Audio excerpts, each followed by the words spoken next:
Okay, let's be honest for a second. Who hasn't spent, a little time daydreaming about money just magically appearing in their bank account, while they're off on some incredible adventure, like hiking the Andes, or Yeah.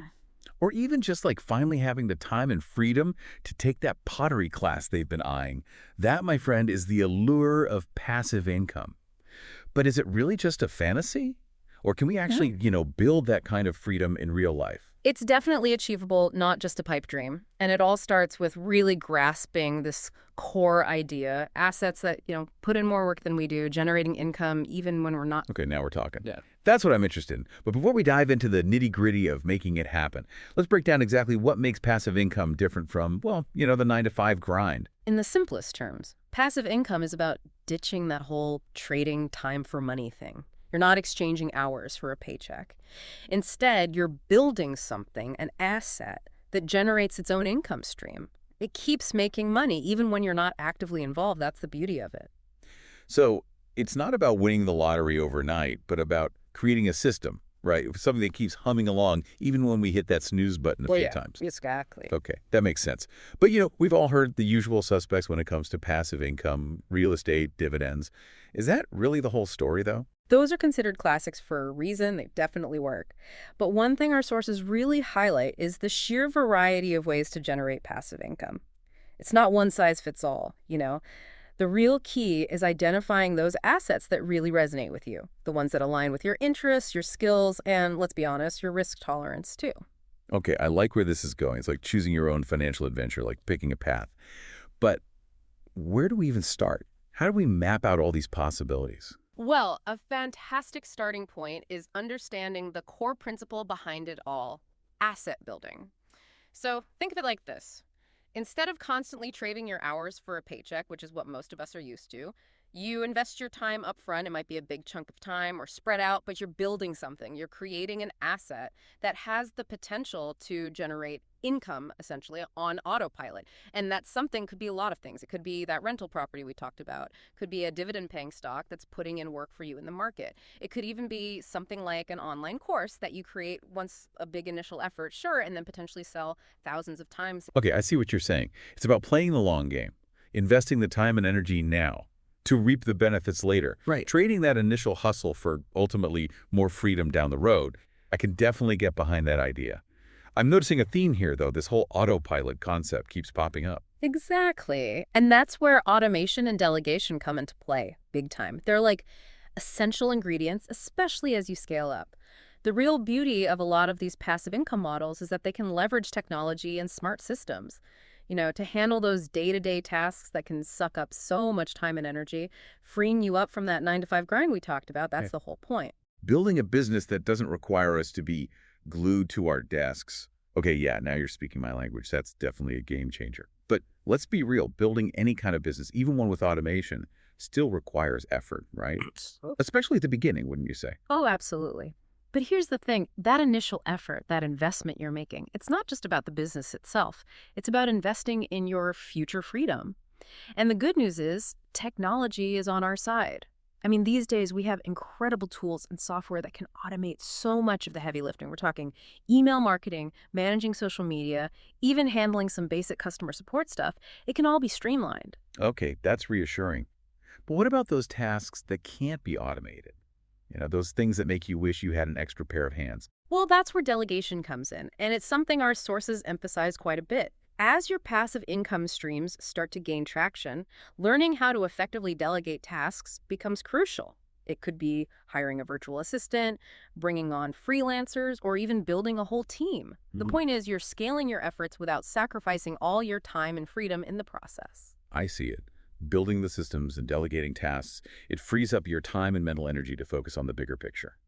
But with all this talk about building businesses, are we overlooking the investment side of passive income? You're right to bring that up because investing is a powerful tool for generating passive income.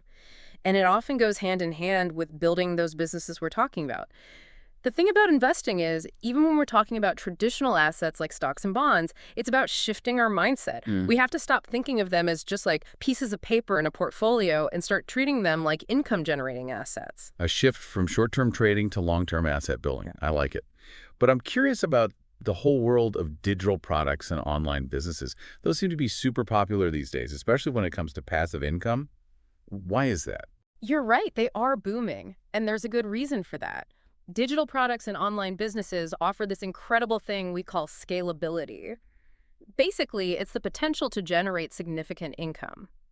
But, and this is important with minimal overhead, and you're not limited by geography, you can reach a global audience. Okay, that's definitely appealing. I can see why that's so attractive. Tell me more about this scalability superpower, though. How does it actually work in the real world? Let's take online courses, for example, which are really popular right now. You create the content once, that's your big upfront investment of time and energy. But from that point forward, every single sale represents a multiplication of your initial effort. You're not starting from scratch each time. The same principle applies to other digital products too. Ebooks, software programs, templates, even digital art, they can all be created once and sold over and over again. I'm picking up on a theme here, and I like it. Work smarter, not harder, right? But, I always like to play devil's advocate a little. I got to ask, what happens if things don't go according to plan? Smart thinking, it's easy to get swept up in the excitement of passive income and all the possibilities, but building something sustainable means thinking about the what ifs, definitely. Exactly. Like, what happens if the market takes a nosedive? Or, algorithms go haywire, which, let's be real, is not out of the realm of possibility these days. Or what if life just throws one of its curveballs our way? Our sources seem to really emphasize that risk management side alongside the income generation. Absolutely, because it's not just about how much you earn, right? It's about how well you protect what you've built. And that's where this concept of building a financial fortress comes in. It's about having layers of protection. Okay, a fortress. Now you've got my attention. I'm picturing like solid stone walls, maybe even a moat for good measure. Well, maybe we'll hold off on the moat. But you're getting the right idea. Like any well-designed fortress, ours needs multiple lines of defense. Okay, I'm all ears. What's the first line of defense in this financial fortress we're building? Diversification. It's like the golden rule of investing and building income streams, and for good reason. All our sources kept coming back to this: never put all your eggs in one basket, spread the risk.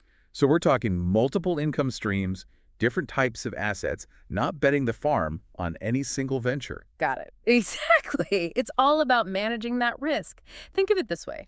If one investment or income stream takes a hit, the others act as shock absorbers, so to speak. Your overall financial picture remains stable. You're not left reeling from one setback. I like that, having that financial safety net in place. But even with a diversified portfolio, life happens, right? Unexpected events pop up, things we couldn't have predicted. That's where an emergency fund comes in, and it's crucial. Our sources were very clear about this. Having a financial cushion to fall back on is non-negotiable. Right, the good old rainy day fund. How much rain are we talking about here, though? What does a healthy emergency fund actually look like in practical terms? Most sources recommend aiming for 6 to 12 months worth of your essential living expenses. That should be stashed away in an account that's easily accessible if you need it. Okay, so enough to cover the essentials, the must-haves, for a decent chunk of time. It gives you some breathing room to regroup if you need to, figure out the next steps. Exactly, and that's the key. Knowing that if your income takes a hit, unexpectedly or otherwise, you have a buffer. There's that word again, buffer. It seems to be a recurring theme here, and for good reason. That peace of mind is so valuable. But even with diversification and a solid emergency fund, some things are beyond our control, right? Those big oh no moments that kind of require a different level of protection. You're talking about those major life events, the ones that can throw even the most well-thought-out plans off course. Exactly. The unexpected health crisis, a sudden job loss, the things you just can't always plan for. That's where insurance comes into play. And it might not be the most exciting topic, but our sources all emphasized its importance. Insurance, the often overlooked hero of the financial world. But it's more than just a necessary evil, right? It's about having that safety net, protecting what matters most. Precisely. Adequate health insurance, life insurance, even disability insurance. They're not just about protecting your money, they're about protecting your loved ones too. It's like that extra layer of armor on our financial fortress. I love that analogy.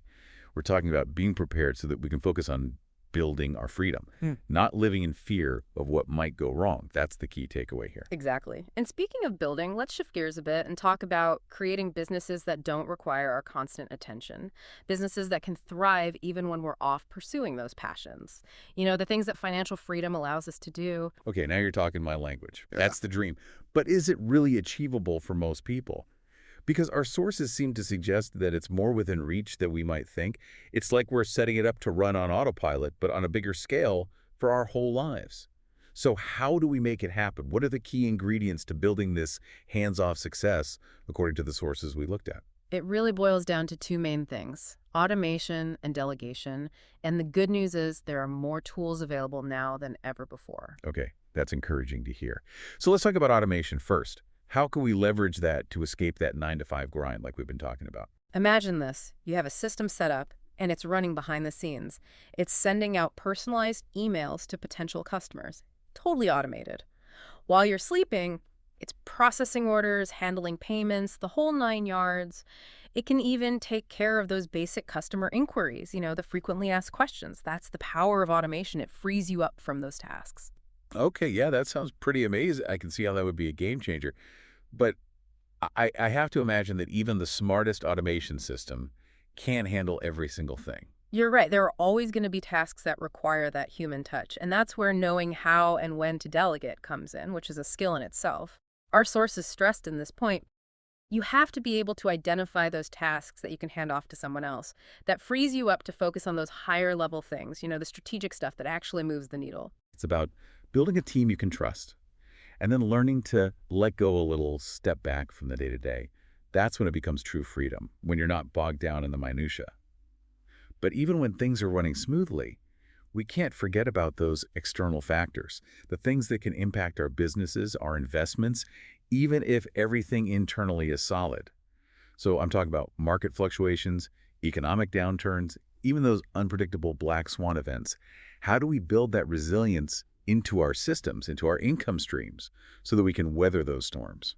That's where having financial buffers is absolutely essential, both for our personal finances and our businesses. So we're talking about building in those shock absorbers, like we talked about earlier, but this time it's not just for emergencies. Exactly. It's about having that extra cushion of protection for everything so that those smaller bumps in the road don't derail everything. So beyond our personal emergency fund, we're also thinking about reserves specifically for our investments and for our businesses. Exactly. So when it comes to investments, that might mean holding some cash reserves, instead of having everything fully invested all the time. Yeah. That way, if the market dips, you're not forced to sell at a loss. You have the flexibility to ride it out. Makes sense. And then for businesses, it could be about maintaining a really healthy cash flow, making sure you have those reserves, Right. avoiding taking on too much debt, that kind of thing, so that if there's a downturn or things slow down, you're not in a precarious position. It's all about having those safety nets in place so that those minor setbacks don't turn into major financial crises. But future-proofing isn't just about today or even next year, right?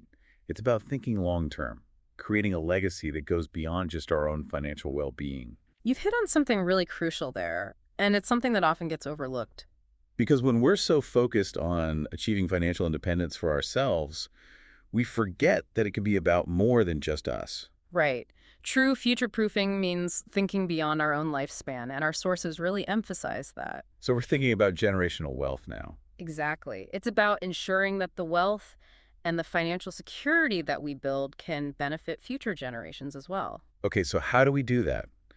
Our sources must have gotten into some specific strategies for creating that lasting legacy. One of the key takeaways was the importance of estate planning, which, let's be real, a lot of people put off. Yeah, it's not the most exciting topic. Right. But it's crucial, and it can involve a few things: setting up trusts, creating a will that clearly outlines your wishes, even just talking to a financial advisor, one who specializes in legacy planning. These are the tools that ensure your assets are managed the way you want and that they're distributed according to your wishes. So it's not just about accumulating wealth, it's about being intentional about it, right? Yeah. Thinking about its purpose, even beyond our own lifetime. Exactly. And that ties back to this idea that financial freedom isn't just about indulgence, it's about empowerment, it's about security, it's about creating a better future. I love that. It's a great perspective.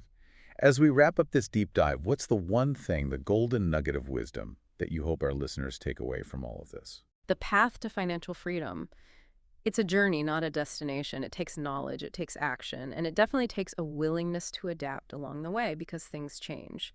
But it's possible. Start small, stay curious, and never underestimate the power of consistency. Fantastic advice. It's been a pleasure exploring these ideas with you. And to our listeners, remember, every journey starts with a single step. What will yours be?